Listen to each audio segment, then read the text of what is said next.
Hello, chubbies. Welcome back in another episode of the Wellness and the Hourglass. Hope so that you guys are doing really very well. So yes, without wasting your time, let's dive together in the another episode of Madness. So इस episode का start होता है यहाँ पर जो count होता है वो कहता है क्या वाकई ऐसा है मतलब कि मैंने ऐसा कुछ किया मैंने तुम्हारे साथ बात नहीं की मुझे माफ़ करना चलो अभी बैठते हैं और चाय पीते हैं मुझे तुम्हारे से काफ़ी चीज़ों के बारे में बात करना है। तो यहाँ पे आइए कहती है दरअसल फादर मैं भी आपको कुछ बताना चाहती हूँ। दरअसल मैं आपसे काफ़ी वक्त से बात छुपा रही थी। यहाँ पे काउंट को लगता है वो वापस अपने इन्वेस्टर वाली बात बताने वाली है। तो वो बहुत एक्साइटेड हो जाता है, बोलता है यस ये बताओ मुझे बताओ मैं जानने के लिए तैयार हूँ हर चीज़ को।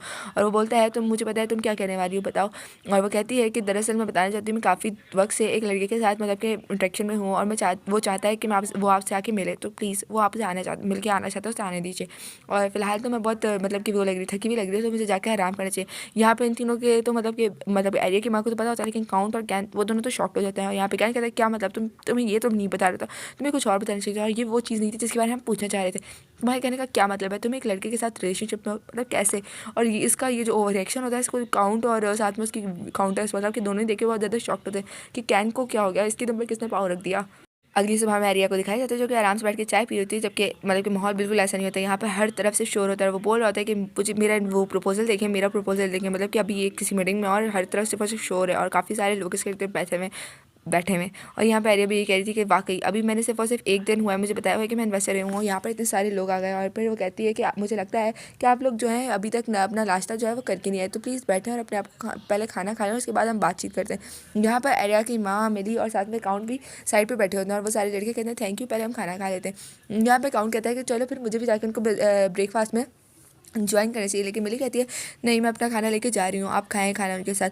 और यहाँ पे एरिया जो होती है वजह में कही जो मैं कह नहीं सकती मतलब कि वाकई ये बहुत अजीब है शायद इन लोगों को वाकई खाने की तमीज़ बिल्कुल नहीं है मतलब वो वाकई बहुत अजीब तरीके से खा रहे थे। और यहाँ पर जो अकाउंट है वो एरिया के पास आता है वो बोलता है कि तो प्रपोजल्स कैसे हैं क्या वो अच्छे हैं। तो एरिया कहती है ओ हाँ इनके बारे में ये वाकई कुछ अच्छे हैं इनमें से कुछ। और फिर वो दिल में कहती है वाकई ये सब बहुत होपलेस है मतलब कि अभी मुझे अपनी पास की मेमोरीज़ को रिकॉल करने की भी ज़रूरत नहीं है। मैंने जो अब तक प्रपोजल्स दिए हैं उनको देख के मैं अंदाज़ा लगा सकती हूँ कि प्रपोजल्स इतने काम के नहीं है। फिलहाल मुझे इनको कुछ करना होगा। और फिर वो उन लोगों को से कहती है कि मैं तुम लोग को एक अपॉर्चुनिटी देना चाहती हूँ। मैं चाहती हूँ तुम लोग जो स्कॉलरशिप हासिल करो और मेरी जो नई बनाया हुआ स्कूल है उसमें पढ़ो। मैं चाहती हूँ तुम लोग अपनी नॉलेज को और रिफाइन करो। और यहाँ पर ये कहती है मैं बस हमारे जो स्कूल है उसके लिए ज़्यादा से ज़्यादातर लोगों को इनवाइट करना चाहती हूँ। यहाँ पे इस बात सुनते सारे लड़के जो होते हैं वो बहुत ज़्यादा एक्साइटेड हो जाते हैं कहते हैं ओह वाकई क्या लेडी आप हमें वाकई हमारे को मतलब कि एक अपॉर्चुनिटी देनी है और सीखने के लिए वाकई लेडी आप बहुत अच्छी हैं थैंक यू। और फिर सारे कहते हैं चलो हमें चलना चाहिए हमें कुछ ना कुछ करना होगा हमें अपना बेस्ट देना होगा लेडी एरिया को प्रूव करने के लिए। और यहाँ पर जो काउंट है वो भी हंस रहा होता है कहता है कि वाकई र्यूमर जो मैंने तुम्हारे बारे में सुने हैं वो वाकई सही है। पहले कहती है माफ़ करना आप किसके बारे में कहने चाहते हो। और फिर वो कहती है कि वाकई ये फादर मेरे शायद ये अपने घमंड में है कि ये काउंट हैं इस घर के इसलिए सब कुछ मेरे मुंह से ही सुनना चाहते हैं। और फिर वो बोल देती है कि हाँ वाकई वो र्यूमर्स मेरे बारे में थे मैं ही इन्वेस्टर हूँ। तो काउंट बोलता है वाकई मुझे यकीन था तुम चालाक लड़की हो मुझे मालूम था कि तुम यकीनन इतनी काबिल तो होगी। तो अरे कहती है हाँ मैं जब से यंग थी मैं आपको काफ़ी सारे ओपिनियंस दिए लेकिन कभी भी मुझे पता नहीं चला उन ओपिनियन के रिजल्ट में मुझे क्या मिला मतलब कि उनका रिजल्ट क्या निकला उससे आपको कितना फ़ायदा हुआ मुझे कभी कुछ मालूम नहीं हुआ। तो कौन कहते हैं हाँ वो तो पास की बात है लेकिन अब मैं चाहता हूँ कि तुम और जो तुम्हारा भाई कहन है वो दोनों मेरे साथ ट्रिप पे जाओ जो कि हमारी बिजनेस ट्रिप होंगी। तो अरिया कहती है जिस पे हम लोग बहुत ज़्यादा मसरूफ़ होने वाले आगे ये बात काउंट कहता है। तो अरिया कहती है आपके कहने का क्या मतलब है क्या आप देख नहीं सकते अभी ही मैं बहुत ज़्यादा मसरूफ़ हूँ और मेरा नहीं ख्याल मैं थोड़ी देर के लिए भी बाहर जा सकूँगी। मतलब वो मुँह पर ही अकाउंट को इनकार कर देते हैं। अकाउंट बेचारा शॉक होकर बैठ जाता है। यहाँ पे क्या जो होता है वो बहुत ज़्यादा मतलब कि अजीब मुँह बनाकर एरिया की तरफ देखते हुए बोलता है कि तो तुम क्राउन प्रिंस से कब से मतलब कि मिल रही हो। और फिर वो कहता है कि ये मत कहना कि जिस लड़के से नहीं। यहाँ पे फिर एरिया बताती है कि दरअसल जब मैं 14 साल की थी तब मैंने क्राउन प्रिंस से फर्स्ट टाइम मिली थी और तब मुझे नहीं मालूम था कि क्राउन प्रिंस वही है। और अब उन्होंने अपनी आइडेंटिटी को रिवील किया। तो कैन कहते हैं क्या मतलब कि जो लुई था ये मत कहना कि वही क्राउन प्रिंस है। तो एरिया कहते हैं हाँ तुमने सही समझा कैन जिससे तुम मिले थे लुई के तौर पर वही क्राउन प्रिंस है। एक्चुअली वो उस वक्त लुई के नाम पे मतलब कि सर्वाइव करे। तो सारे बोलते हैं तो सारे नहीं सॉरी एरिया की माँ बोलती है कि वाकई कितना रोमांटिक है ना मतलब कि वो किसी और का नाम यूज़ करके तुमसे मिलने आता था वाकई ऐसा लगा तुम किसी नॉवल में हो। तो एरिया कहती है हाँ माँ मुझे भी ऐसी लगती है मैं किसी नॉवल में हूँ। वैसे बाकी बातें मैं आप लोग को तब बताऊंगी जब वो यहाँ पर आएगा क्योंकि फिर हमारे पास उसके सामने बैठकर बातें करने के लिए कोई टॉपिक नहीं रहेगा। तो उसकी माँ बोलती है हाँ बिल्कुल ठीक कहा तुमने तुम उसी वक्त मुझे ये सब बताना अभी कि नहीं ये बातें संभाल के रखो। और यहाँ पे क्या है वो बहुत टेढ़े मेढ़े मुँह बना रहा था गुस्से से। खैर अब क्या करना जब चिड़िया चुग गई खेत क्या है तुम कुछ नहीं कर सकते। यहाँ पर एरिया जैसी आती है वो बोलती है कि मैंने उन लोगों को बता दिया है कि वो एग्जैक्ट टाइम पे मतलब कि एक टाइम बताया कि उस टाइम पर ही आए उस टाइम पे ही बात करें वरना आपका जो प्रपोजल है उन्हें रिव्यू नहीं किया जाएगा। तो एरिया कहते हैं बहुत अच्छा किया तुमने वाकई जब से मैंने बताया ये र्यूमर्स इतनी जल्दी फैले कि मुझे टाइम ही नहीं मिला आराम करने का। मैं वाकई बहुत थका मैं महसूस कर रही हूँ। हाँ लेकिन मुझे इससे खुशी भी हो रही है काफ़ी लोग इंटरेस्ट दिखा रहे हैं लेकिन ये थकावट थकावट भरा है। और जैसी जो है वो उसको साइड पे देख के खुश हो रही थी और कहती है वाकई हर कोई आपसे मिलना चाहता है मिस आर्या, हर कोई आपसे मिलने के लिए बेताब है। बाय द वे ये लेटर देखें, ये वो जो लड़का था वो खुद अपने हाथों से लाया। और वो कहती है क्या वाकई यहाँ पे हमें उस लड़के का नाम भी बताया जाता है हैंस, मतलब कि उस लड़के का नाम हैंस है। और वो लड़का, अगर आप लोग को याद हो पास एपिसोड में आर्या किसी लड़के से न्यूज़पेपर खरीदती थी, ये लड़का वही है जो कि आर्या की पास लाइफ में न्यूज़पेपर बेचते बेचते ही मर गया था, क्योंकि वो इतना मतलब कि स्ट्रगल करता था और उसको उसके बदले में उतने पैसे नहीं मिल पाते थे कि वो अपनी फैमिली को सपोर्ट कर सके। और उसकी पूरी फैमिली जो है वो उसी के ऊपर डिपेंड करती थी। और आखिरकार वो बेचारा मारा जाता है। यहाँ पर जो जैसी है वो हैंस की तारीफ करती है और कहती है वाकई मैं उससे मिली थी, आपको पता है उसने एक अकेडमी में एडमिशन ले लिया और उसको स्कॉलरशिप भी मिली। तो आर्या कहती है ओह मैं देख सकती हूँ, वाकई उसके लिए अच्छा हुआ। तो फाइनली मेरी जो काम मतलब कि मैं सोच रही थी उसकी मदद करूँ लेकिन नहीं कर पाई, चलो ये अच्छा हो गया। यहाँ पर जो जैसी होती है वो बहुत ज़्यादा हैंस की तारीफ कर रही होती है और वो कह रही होती है वाकई वो बहुत अच्छा। लेकिन आर्या जो है वो अभी लेटर मतलब कि सॉरी वो पढ़ी होती न्यूज़पेपर पढ़ी होती जिसमें लिखा होता है कि जो र्यूमर्स थे एक विलेनस के बारे में वो तो एक स्टैंडर्ड बन गए, मतलब कि वो विलेनस एक स्टैंडर्ड बन गई। हमें यकीन है वो जो विलेनस के बारे में र्यूमर्स थे वो गलत थे। आपको पता है इन्वेस्टर ए ही लेडी एरिया रॉसेंट है, मतलब कि सारे र्यूमर्स बहुत गलत थे। वो लड़कियाँ जो लेडी के बारे में ये र्यूमर्स फैलाती थी वो तमाम तर झूठे निकले। ये कितनी अच्छी बात है। और हमें लगता है कि वो झूठे र्यूमर्स फैलाने वाली कोई और नहीं लेडी मिली थी, उनकी छोटी बहन। मतलब कि अब ये र्यूमर्स भी फैले जा रहे हैं। यहाँ पर जैसे खुश होते हुए आर्या को बोलती है कि लेडी देखिए आपके जो भी बैड र्यूमर्स है वो सारे आहिस्ता आहिस्ता गायब होते जा रहे हैं, जैसे कभी थे ही नहीं। तो आर्या कहती है हाँ मैं देख सकती हूँ। और उसके बाद हमें आर्या कहती है कि बेशक मैंने पास्ट लाइफ में जैसे के साथ बहुत बुरा किया, लेकिन अब तमाम तर चीज़ें जो है वो बदल चुकी हैं। आर्या मुझसे जैसे मुझे कितना प्यार करती है, हर चीज़ मुझे यकीन नहीं आता 2 साल में चीज़ें इतनी बदल मतलब मुझे यकीन नहीं था इतनी चीज़ें बदल जाएंगी। जब मैं छोटी थी मुझे नहीं लगता था, मैं सिर्फ चाहती थी मैं अपनी उन बुरी आइडेंटिटी को बदल सकूं जो मैंने ही बनाई थी।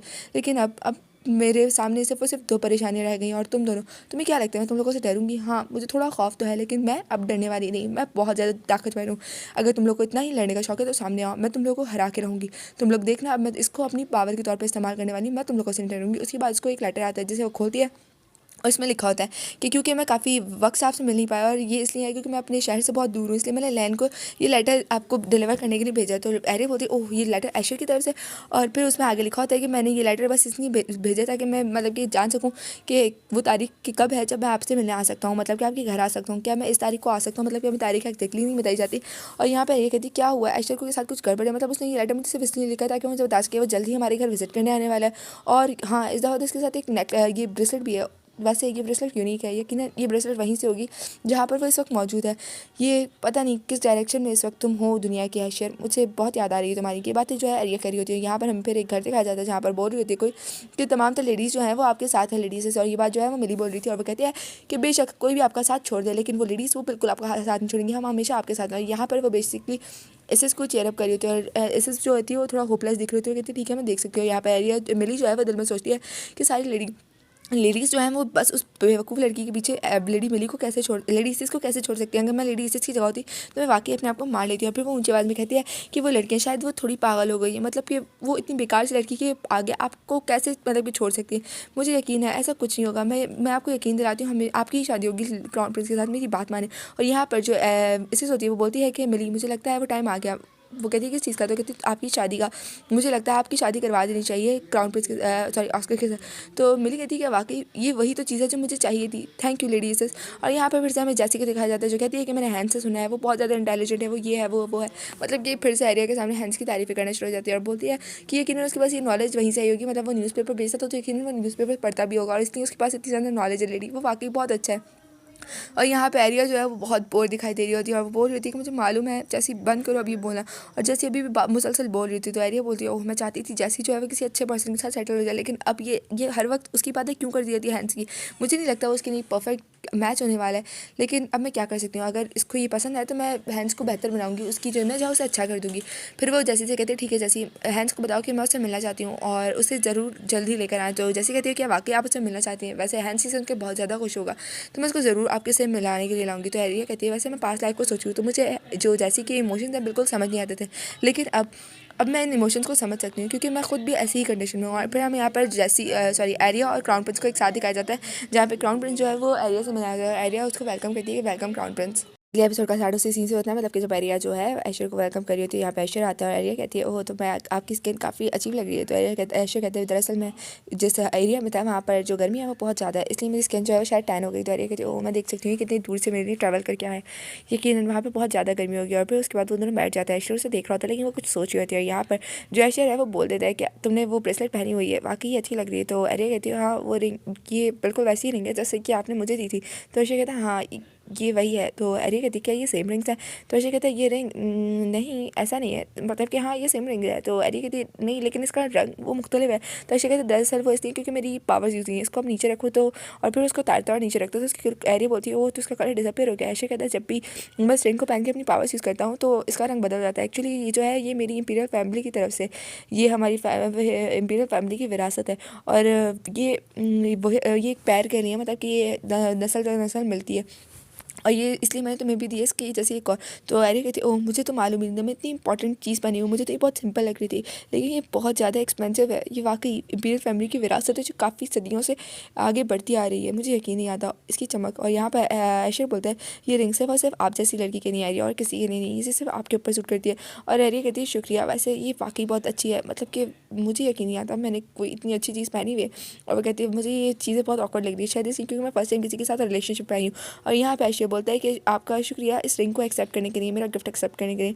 वैसे कि आपको याद है सारा, यहाँ पे एरिया बोलती है कि लॉर्ड ऐशर आपको सारा के बारे में याद है? तो कहता है हाँ मुझे मालूम है, वो मार्को सनसेट की होने वाली वाइफ ना, मुझे उनके बारे में मालूम है। तो एरिया कहती है दरअसल मैंने अपनी जो क्लासेस हैं मतलब कि ये मैनेज की वो उन्हीं से हैं और वो जहाँ तक मुझे मालूम है वो एक टीचर बनना चाहती हैं। तो मैं चाहती हूँ कि वो हमारे स्कूल में यानी कि जो अकेडमी हमने खोली है उसमें वो टीचिंग करें। क्या ये आइडिया आपको अच्छा लगा? तो ऐसे कहते हैं अगर मैं इसके आइडिया के बारे में सोचूं तो वैसे तो नोबल्स यहाँ पे पढ़ाने के लिए आने चाहिए, लेकिन अगर हम ऐसा करेंगे तो यकीनन इससे बहुत ज़्यादा नुकसान होगा तुम्हारे फादर मार्कोस विल्सन को। और एरिया कहती हाँ बेशक मैं यही तो चाहती हूँ कि सारे नोबल्स को नुकसान हो और फिर जो पावर्स मेरे पास हैं उसको मैं आपकी सपोर्ट पर लाकर हमारी पावर्स को बहुत ज़्यादा इंक्रीज़ कर दूँ। और क्या ये अच्छी बात नहीं होगी? और उसके बाद जो ऐसे बोलता है हाँ ये अच्छी बात है, मेरे ख्याल से हमें यही करना चाहिए। उसके बाद वो बोलता है क्या तुम उस जज को जानती हो, उस इंपीरियल पैलेस के जज को?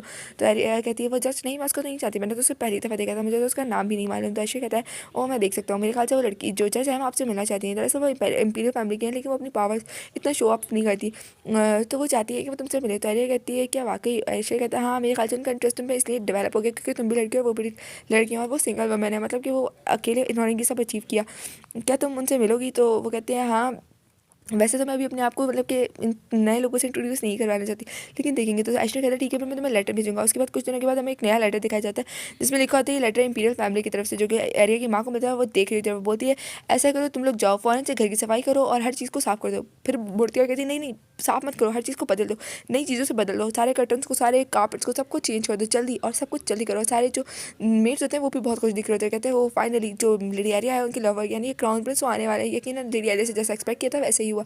और यहाँ पे एरिया जो बहुत मुस्कुरा रही थी इतनी में पीछे से मिली आती है, वो कहती है कि तुम एरिया, और एरिया बोलती है ओ मिली तो मैं मुझे कोई काम है? तो मिली कहती है मुझे तुमसे क्या काम होगा, तुम्हें क्या लगता है तुम क्राउन प्रिंस से शादी करोगी या वाकई तुम्हें लगता है? तो ये कहते हैं ऑफ कोर्स, तो तुम क्या चाहती हो ऐसी किसी लड़की से शादी करें जो उनसे शादी करने के बाद हमारे एम्पायर को बेच के यहाँ से चली जाए किसी और मुल्क? तो कहती है तुम ये किसके बारे में बोल रही हो, तुम्हें मालूम भी है? तो कहती है ऑफ कोर्स मुझे मालूम है, क्या तुम्हें नहीं मालूम मिली कि मैं किसके बारे में बात करूँ? तो मिली कहती है अपनी बकवास करना बंद करो, तुम लेडीज को ऐसे इंसल्ट नहीं कर सकती। तो ये कहती है मैं तो करूँगी, ये वैसे भी सच है, मैं सच को क्यों छुपाऊँ? और फिर वो दिल में बोलती क्या ये इतना गुस्सा है कि अब ये मुझे मारने वाली है? मैं चाहती तो यही हूँ कि मेरे बाल नोचे, मेरे से बदतमीजी करे, और लेकिन जो मेरे लिए वो कुछ नहीं करती, वो बस घूम जाती है, वो बोलती है कि तुम वल्गर लड़की, अपनी औकात याद रखो। और ये कहती है ओह कभी कभी मुझे इस पर बहुत हैरानी होती है, मतलब मुझे इम्प्रेस कर देती है कि अपने गुस्से को कैसे कंट्रोल करिए। वाकई इसमें नोबल्स की गट्स तो हैं, लेकिन तुम फिक्र मत करो, मैं एक दिन तुम्हें इतना तोड़ दूंगी कि तुम्हें भी मेरे जैसी हालत हो जाएगी उस वक्त जैसे मेरी हालत थी, और मैं तुम पर उस तरह हंसूंगी जिस तरह तुम मुझ पर हंसी थी। तुम देखना तुम्हारे मैं ऐसी बुरी हालत कर दूंगी। और फिर आगे में मतलब कि बहुत रश दिखाया जाता है मार्केट में और सब कह रहे होते हैं कि वाह ये वही कैरेज है ना जिसमें क्राउन प्रिंस आने वाले हैं उस लड़की को देखने के लिए, वही काउंट की डॉटर। हाँ हमें यकीन है। और फिर यहाँ पर हमें सबको दिखाया जाता है जो कि मतलब कि प्रिंस को रिसीव करने के लिए आए होते हैं घर के गेट पर। और यहाँ पे एरिया कहती है वाकई प्रिंस आपसे काफ़ी वक्त बात मिलकर बहुत खुशी हुई है। प्रिंस कहता है लेडी एरिया तो फाइनली आप आई गई। एरिया कहती है प्रिंस आपको रास्ते में कोई मुश्किल तो नहीं, आपको वाकई काफ़ी स्ट्रगल करना पड़ेगा रास्ते में? तो प्रिंस कहता है बिल्कुल नहीं, वाकई जब मुझे पता था कि मैं तुमसे मिलने के लिए आ रहा हूँ तो मुझे हर मिनट अच्छा दिल लग रहा था और हर मिनट में मुझे सुकून मिल रहा था। वाकई काफ़ी लोग तुम लोगों ने काफ़ी मेहनत की मेरे आने के लिए।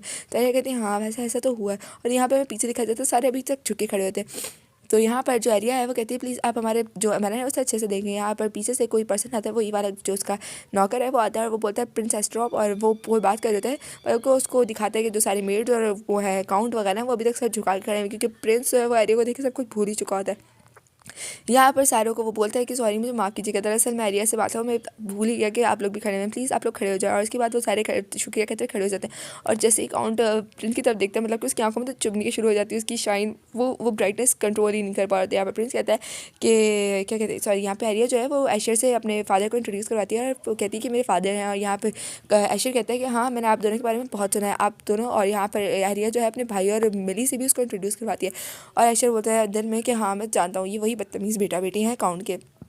और यहाँ पर काउंट तो अभी तक अपनी आंखें जो है वो मसाला होता है। और यहाँ पर ऐशर कहता है वाकई रास्ता इतना लंबा था कि मुझे बहुत भूख लग रही है। यहाँ पर जो एरिया की माँ है वो कहती है हमने वाकई काफ़ी खाना प्रिपेयर करवाया। और फिर यहाँ से उसको डाइनिंग हॉल तक वो लेके जा रही थी, तो वो बोलती है उसकी माँ कि काश मैं क्राउन प्रिंस को पहले ही ले जाती, इससे पहले वो कुछ बोलते। मुझे बहुत अफसोस हो रही है, शर्मिंदगी महसूस हो रही है कि उनको खुद बोलना पड़ा कि उन्हें भूख लग रही है। उफ मैं कितनी बुरी माँ हूँ। और यहाँ पर जो एरिया है वो कहती है वाकई आज का मौसम बहुत अच्छा है ना क्राउन प्रिंस, हमने खाना जो है उसका इंतजाम गार्डन में किया। उसके बाद हमें दिखाया जाता है कि सारे टेबल पर बैठे होते हैं। एरिया कैन और मिले की शक्लें देख के एरिया होती है कि मुझे मैं साफ देख सकती हूँ, तुम्हें से कोई भी यहाँ पर बैठ नहीं चाहता, मगर तुम लोग मजबूर हो। आखिरकार सामने क्राउन प्रिंस जो है तुम कहीं जा नहीं सकते। यहाँ पर जो एरिया की माँ होती है वो क्राउन प्रिंस से कहती है कि मुझे उम्मीद है कि आपको खाना पसंद आएगा। तो ऐसे बोलता है हाँ खाना वाकई बहुत मज़े का है, मुझे अफसोस है कि आप लोगों को इतना स्ट्रगल करना पड़ेगा। यहाँ पे कैन के ऊपर पता नहीं क्या क़यामत टूटी हुई है, मतलब कि वो पता नहीं कैसे कंट्रोल कर रहे हैं ये सब। यहाँ पे ऐशर जो है वो काउंटर्स के बिज़नेस के बारे में बात करते हैं। काउंट कहते हैं हाँ हाँ वो मुझे याद है मेरे फर बिज़नेस का, मतलब कि उसमें मुझे वाकई बहुत लॉस हुआ था, उसमें बहुत ज़्यादा टैक्स आ गया था। अगर मुझे एरिया वो आइडिया ना देती तो मैं तो बहुत लॉस में जाता था। एरिया कहती ओ काउंट प्लीज़ बकवास करना बंद करो, मतलब वो ये बात दिल में कहती है कि कुछ भी बोलना बंद करो, तुम्हारे मुंह में जो आ रहा है वो बोले जा रहे, तो तुम्हें ये मालूम होना चाहिए कि वो टैक्सेस क्राउन प्रिंस ने ही लगाए थे, तो कम से कम क्राउन प्रिंस के सामने इनके खिलाफ बात तो मत करो। और फिर यहाँ पर जो एरिया क्राउन प्रिंस है वो भी एरिया की तारीफ़ करते हैं कि वाकई एरिया तुम बहुत ज़्यादा इंटेलिजेंट हो। एरिया कहती है बस आप दोनों मेरी तारीफ़ें करना बंद करें, मैं अभी भी बहुत छोटी हूँ, मुझे अभी बहुत कुछ सीखना है अपनी छोटी बहन मिली से। लेकिन वो तो मुझे बहुत अच्छी है, उसकी नोबल मतलब कि उसकी तारीफ़ें मैंने बहुत ज़्यादा सुनी हुई, तो मुझे उसकी तरह बनना है। यहाँ पे ज्ञान कहता है कि वैसे इन बातों को बंद कीजिए, मैंने सुना था कि क्राउन प्रिंस आप ही किसी चीज़ की इजाज़त लेना है। तो क्राउन प्रिंस कहता है हाँ मुझे याद आया, दरअसल मैं लेडी एरिया को ऑलरेडी प्रपोज कर चुका हूँ, लेकिन मैं चाहता था कि मैं आप लोगों से भी बात करूँ। मैं चाहता हूँ कि मैं लेडी एरिया को कोर्ट करूँ, मतलब कि एक तरीके से डेट करूँ उन्हें और आगे जल्द ही शादी की तरफ बात जाए। तो यहाँ पर काउंट कहता है ओह मैं देख सकता हूँ, अगर आप मेरे से परमिशन ले आए तो। अभी काउंट इतना ही बोलता है तो एरिया की माँ बोलती है गॉडनेस मुझे यकीन नहीं आता कि वाकई आप ये जानने आए, तो ऑफकोर्स आप हमारी तरफ से इजाज़त है, अगर एरिया ये चाहती है तो बेशक हमारी तरफ से इजाज़त है। उसके बाद एरिया खड़ी होकर कहती है लॉर्ड ऐशर हमने अपना खाना खा लिया, तो चलिए मैं आप लोगों को आपको स्टेट दिखा कर आती हूँ यहाँ की। तब तक ये मामा जो है वो अपना तमाम तरह काम जो है हैंडल कर लेंगे। तो ऐशर कहता है ऑफकोर्स मैं मुझे बहुत खुशी होगी अगर तुम मेरे साथ चलोगी। तो यहाँ पर जो एरिया की माँ है वो कहती है हाँ तुम दोनों इन्जॉय करना। और जो काउंट होता है वो बोल रहा होता है कि जो एरिया उसे स्कॉट करो। और फिर वो दोनों जो है यहाँ से चले जाते हैं। यहाँ पर मिली को देखा जाता है उसको बहुत बुरा चेहरा बना के कहती है कि वो दोनों वो वल्गर लड़की उसे क्या लगता है वो मुझे जलाएगी। सो यस अभी से अच्छा फॉर टुडे, होप सो कि आपको वीडियो पसंद आई। अगर पसंद आई तो प्लीज़ वीडियो को लाइक करना मत भूलना, प्यारा सा कमेंट छोड़ के जाना, और अगर चैनल पर नहीं हो तो चैनल को सब्सक्राइब कर देना। और साथ ही साथ आपके कॉन्टैक्ट लिस्ट में अगर कोई ऐसा पर्सन है जिसको कॉमिक एक्सप्लेन भी देखना पसंद है तो उसके साथ मेरी वीडियोज़ को जरूर शेयर करना। ओके तो मिलता है आपसे कल, till then take care, bye bye, अल्लाह हाफिज़।